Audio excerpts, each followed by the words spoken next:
Zvino Sauro wakanga ari muRoma, wakazvarirwa muTasasi ndokukurira imomo. Sauro wakadzidza pachikoro chamarabhi chepamusoro chemuGamarieri, sezvo vabereki vake vaiva vamwe vapfumi. Zvino Sauro wakati akura, akanga ari munhu waida Mwari. Wakatanga kuparadza vatendi vaJesu. Sokuona kwake waiti Jesu akanga ari mushori weshoko raMwari. Sauro wakatanga kuuraya vose vatendi nevateveri vaJesu.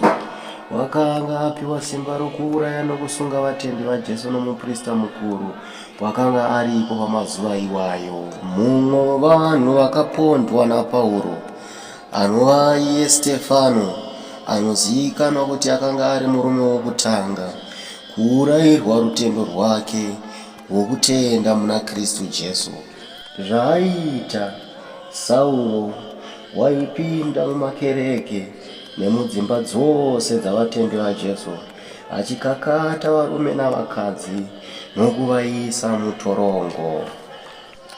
Zvino iye wakaramba achidaro, achiparadza vatendi vose, achivaisa mutorongo.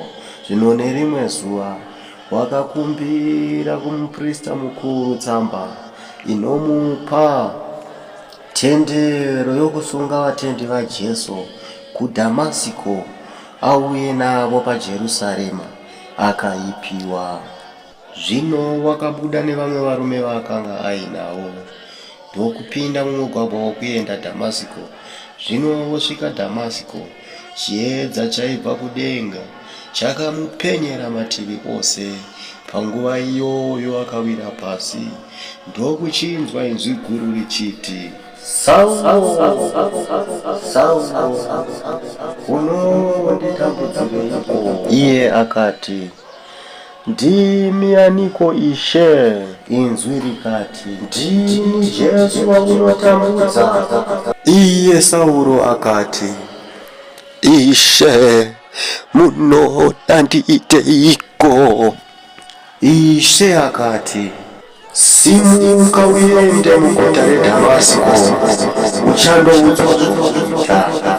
Ipapo varume vakanga ainavo vakanga vakamira vachingonzwa inzwi, asi vasingaoni munhu.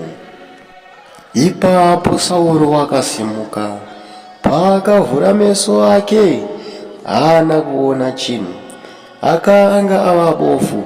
Zvino varume vaiva naye vakamubata ruoko vakaenda naye Dhamasiko.